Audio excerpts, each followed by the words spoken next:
تپائیاں ادھر ادھر بکھری پڑی تھی. ہوٹل خالی تھا, صرف ایک مزدور بیٹھا بیڑی پی رہا تھا. چائے ہمارے سامنے آئی تو دو اور آدمی دندناتے ہوئے اندر داخل ہوئے.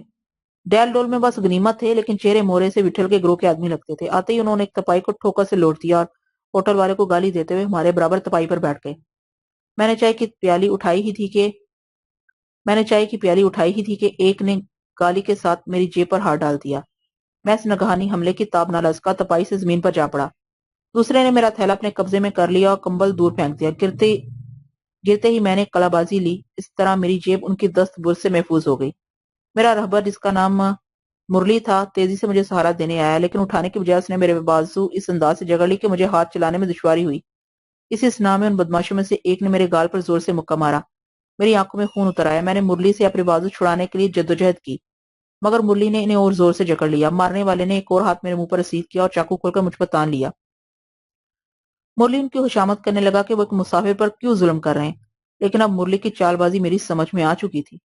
میں نے ایک نگاہ میں چاقو کی پوزیشن اور چاقو بردار شخص کے تیور دیکھے. دوسرے کو میرے تھیلے سے رقم نہ ملنے پر بڑی مایوسی ہوئی تھی. اس نے غلیظ گالیاں دے کر تھیلے کی طرف پھینک دیا تھا. وہ بھی اپنے ساتھی کی طرح چاقو تان کر کھڑا ہو گیا. اس سے پہلے کہ میں پنتیرا بدل کر مرلی کو اپنے آگے کرتا, مرلی نے میرے بازو چھوڑ دیے. رقم نکالو. انہوں نے چاقو کچھ آگے کر کے مجھے حکم دیا. میرے پاس کچھ نہیں, صرف سفر کا خرچ ہے. میں نے غصے سے کہا, خبردار جو ایسی ویسی حرکت کی, میں تم سب کو پکڑوا دوں گا. میں نے سوچ کر یہ جملہ ادا کیا تھا. وہ تعداد میں دو تھے اور دونوں کے ہاتھوں میں کھلے چاقو تھے. تیسرا بھی ان کا ساتھی تھا. ان پر یہ ثابت کرنا ضروری تھا کہ میں نے سادگی میں ان کے چاقوں کا زیادہ اثر قبول نہیں کیا ہے. مجھے معلوم تھا وہ چاقو مجھ سے دور رکھیں گے. ان کا مقصد مجھے خوفزدہ کر کے رقم حاصل کرنا ہے. وہ رقم حاصل کیے بغیر نہیں ٹلیں گے. رقم میں انہیں دے دیتا اگر مجھے ایک نامعلوم سفر درپیش نہ ہوتا, چونکہ مجھے آگے جانا تھا, اس لیے میں ان سے کوئی بڑا جھگڑا مول لینا بھی نہیں چاہتا تھا. ہوٹل کی جگہ تنگ تھی, یہ موجدار کی عمارت نہیں تھی.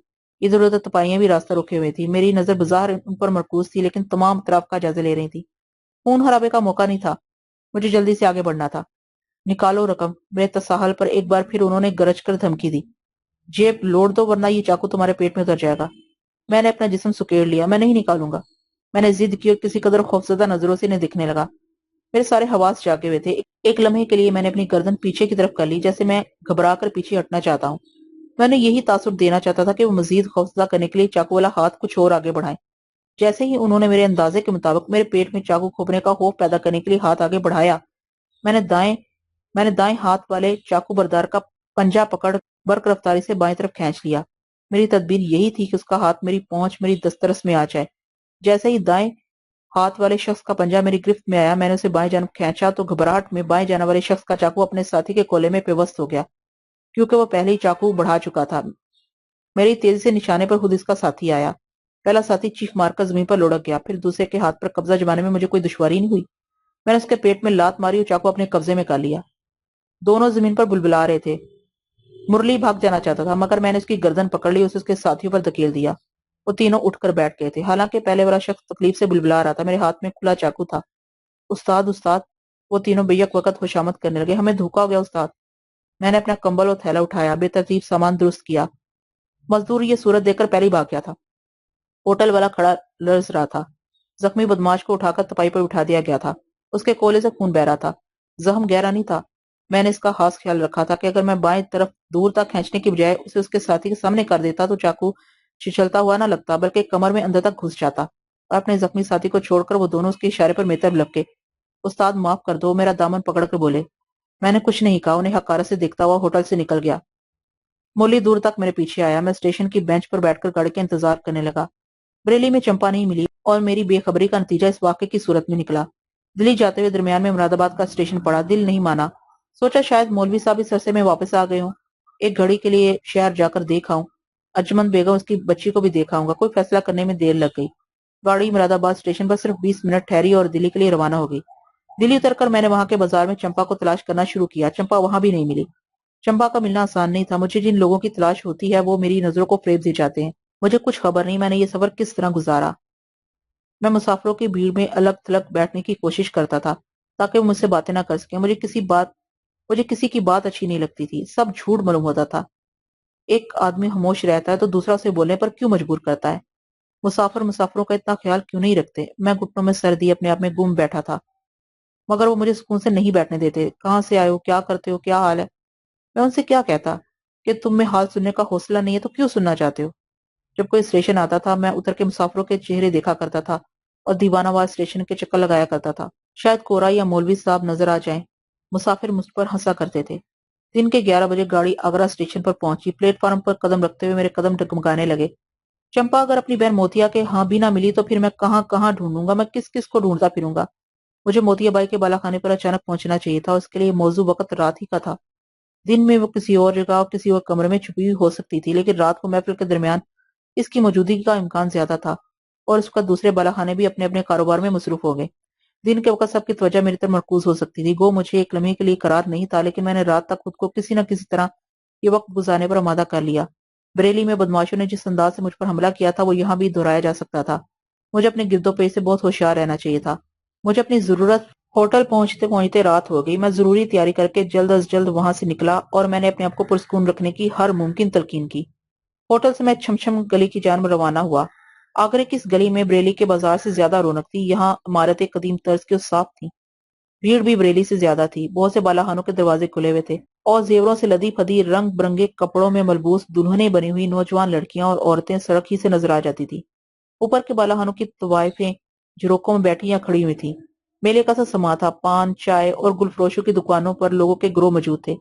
جہاں گانا ہو رہا تھا وہاں کے دروازے بند تھے اور میں نے پان کا بیڑا خرید کر منہ میں چبایا، کلائی میں ہار لپیٹا تاکہ میری بدحواسی اور اجنبیت کا کسی کو احساس نہ ہو سکے۔ چمپا بائی اگر یہاں موجود ہوگی تو اس نے اپنی آمد کی خبر مشہور نہیں کی ہوگی۔ پھر بھی ممکن ہے موتیا بائی نے احتیاطاً یہاں اپنے شناساؤں کو باخبر کر دیا ہو کہ کوئی اجنبی شخص اسے پوچھتا ہوا آئے تو اسے فوراً اطلاع دی جائے۔ میں چاروں طرف نظریں ڈالتا ہوا گلی میں اس انداز سے گھومتا رہا جیسے یہاں کے تمام گھروں سے واقف ہوں۔ چمپا بائی کی آنکھوں میں میری شکل محفوظ ہوگی، میری آنکھوں میں بھی اس کی شبیہ نقش ہو گئی تھی۔ چمپا کی بہن موتیا بائی کا بالا خانہ بھی یہیں کہیں ہوگا۔ کسی سے پوچھنے کے بجائے میں خود ہی اسے تلاش کرنے کی ناکام کوشش کرتا رہا۔ اس مشکل کام کا تجربہ مجھے بریلی اور دلی میں ہو چکا تھا۔ گلی میں بار بار پھیرے لگانا بھی مشکوک تھا۔ اس تمام احتیاط کے باوجود مرلی کی طرح ایک شخص میرے پاس آیا اور رازدارانہ انداز میں بولا، کوئی خدمت ہو تو بتائیے۔ یہاں آ کر میرے پیروں میں لرزش ہونے لگی۔ مجھے بڑے بڑے وسوسوں نے گھیر رکھا تھا۔ چمپا بائی سے ملاقات ہوئی اور اس نے ابا جان اور گھر والوں کے متعلق کوئی اچھی خبر نہ سنائی تو مجھ سے اٹھا کیسے جائے گا؟ بہتر ہے کہ کچھ نہ سنوں، یہیں سے واپس کہیں اور بھاگ جاؤں۔ مجھے تذبذب میں دیکھ کر اس شخص نے دوبارہ مجھے پیشکش کی۔ میں خود کو اس کے سپرد کر دیا، مجھے مختلف بالاخانوں پر لے گیا، مگر چمپا بائی کہیں نظر نہیں آئی۔ جب ہم چوتھے بالاخانے سے اتر رہے تھے تو میں نے تنگ آ کر اسے صاف صاف موتیا بائی کے بالاخانے پر چلنے کی فرمائش کر دی۔ شوخی جان، اس کی مسکراہٹ مجھے زہر لگی۔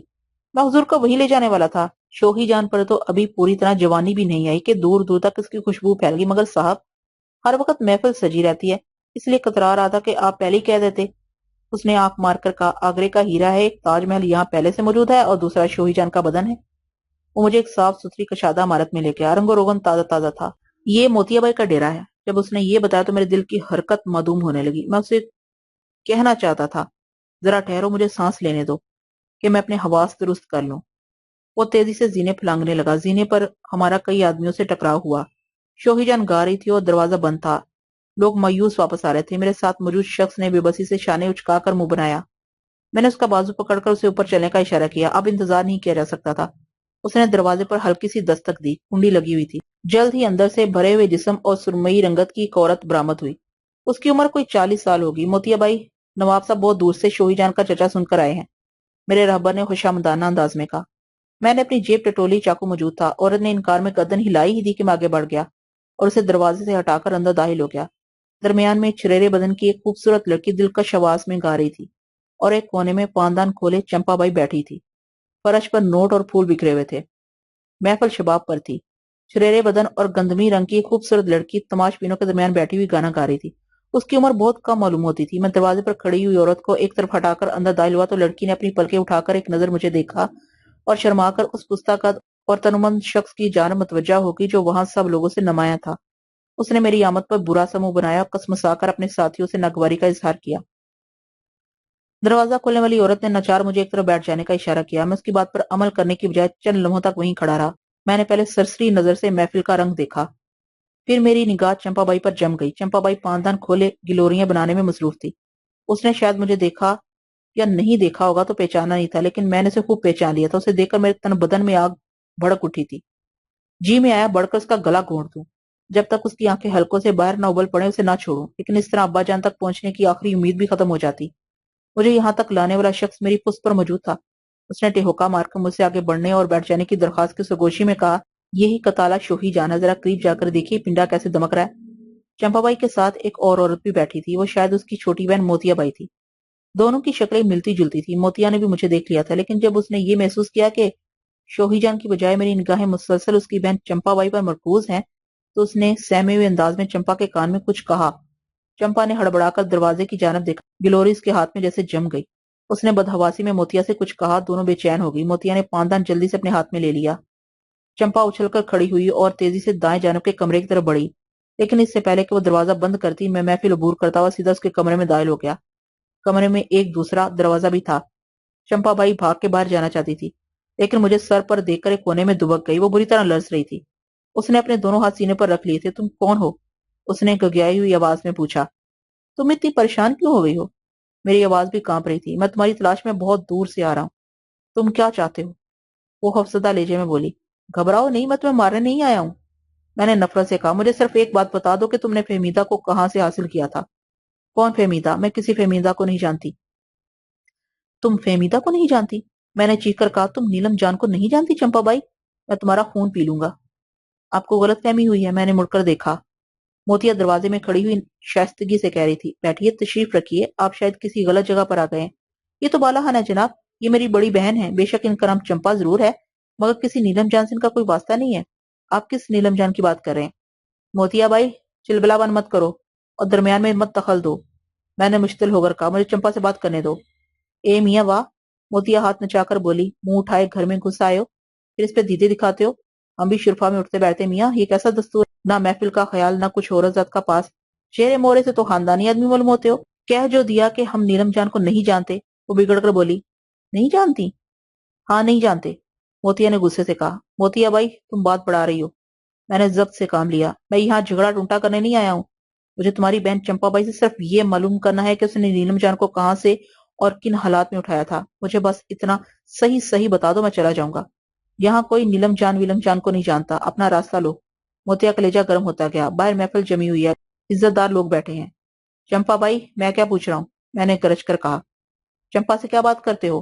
موتیا نے پھر دخل دیا۔ چمپا باجی آؤ چلو اندر بیٹھیں۔ اے میاں جاؤ کسی اور بالاخانے پہ جا کر دستک دو، تمہاری نیلم جان کا کہیں نہ کہیں ضرور پتا چل جائے گا۔ چپ رہو۔ میں نے الٹے ہاتھ سے موتیا کے رخسار پر ایک تماچا رسید کیا۔ وہ پلنگ پر جا کر گری۔ سازندوں کے سازوں، شوہی جان کے گھنگروؤں اور نغمہ سرائی میں موتیا کی آواز باہر نہیں جا سکی۔ اس نے آتے ہی احتیاطاً دروازہ بھی بند کر لیا تھا۔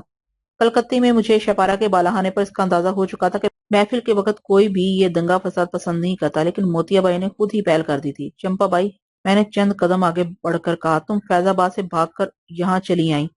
تم کہیں بھی جاؤ، مجھے اس سے کوئی سروکار نہیں ہے۔ فہمیدہ کی قسمت ہی خراب تھی۔ میں تم سے کچھ نہیں کہوں گا، مجھے صرف یہ بتا دو کہ وہ بدقسمت لوگ تمہیں کہاں ملے تھے۔ چمپا بائی کی آنکھیں دہشت سے پھٹی ہوئی تھی۔ موتیا بھی تماچا کھا کر خاموش ہو گئی تھی۔ میں جب چمپا کے قریب پہنچا تو موتیا تیز سے اٹھ کر باہر نکل گئی۔ میں نے پلٹ کر دیکھا تو چمپا نے دوسرے دروازے سے بھاگنا چاہا، لیکن میں نے اس کا ہاتھ پکڑ لیا۔ بتاتی ہوں، وہ در سے بلبلا کر چیختی ہوئی بولی، میں نے نیلم جان کو میسور سے خریدا تھا۔ میسور سے؟ ہاں میسور سے۔ میں نے اسے 5,000 روپے میں خریدا تھا۔ میں اس کا گھر نہیں جانتی، میں اس کے بارے میں کچھ اور نہیں جانتی، میں تم سے سچ کہہ رہی ہوں، وہ عاجزی سے بولی۔ میں نے اس کا ہاتھ چھوڑ دیا۔ میسور میں تم نے کس سے اسے خریدا تھا اور کب خریدا تھا؟ وہ تمہیں کس حالت میں ملی تھی؟ میں ہوٹل میں ٹھہری ہوئی تھی، چند اجنبی لوگوں نے سودا کر کے اسے میرے حوالے کر دیا۔ وہ رونے لگی۔ لڑکی اچھی تھی، میں نے مول تول نہیں کیا، نہ زیادہ کریت کی۔ پھر میں نے اسی وقت میسور چھوڑ دیا تھا۔ یعنی تمہیں یہ نہیں معلوم کہ تم نے 5,000 روپے کن لوگوں کو دیے، ان کے نام کیا تھے؟ تمہیں کچھ نہیں معلوم تھا؟ چمپا بائی سچ سچ بتاؤ۔ میں نے اسے گھورتے ہوئے کہا، میں سچ کہہ رہی ہوں۔ نام تو ان کے ضرور کچھ تھے، مجھے یاد نہیں رہے۔ انہوں نے وعدہ کیا تھا کہ میرے ساتھ کوئی دھوکہ نہیں ہوگا۔ ان کا ایک آدمی میرے ساتھ آگرے تک آیا تھا، آدھی رقم میں نے اسے یہی دی تھی۔ جو شخص تمہارے ساتھ آیا تھا، کیا تم اسے نہیں پہچانتی؟ میں نے ہاتھ اٹھا کر چمپا کے گال پر تھپڑ مارنا چاہا۔ اس کا نام وکرم تھا، چمپا جلدی سے بولی۔ تم ان کا ٹھکانہ جانتی ہو؟ نہیں، میں کچھ نہیں جانتی، وہ پیچھے ہٹ کر بولی۔ 5 سال گزر گئے، اس کے بعد میسور نہیں گئی، صاف ظاہر تھا کوئی جھوٹ بول رہی ہے۔ ٹھیک ہے چمپا بائی، تمہیں میرے ساتھ میسور چلنا ہوگا۔ میں نہیں، وہ ہکلانے لگی۔ ہاں تم، اور ابھی۔ میں نے سر لہجے میں کہا، تیاری کرو۔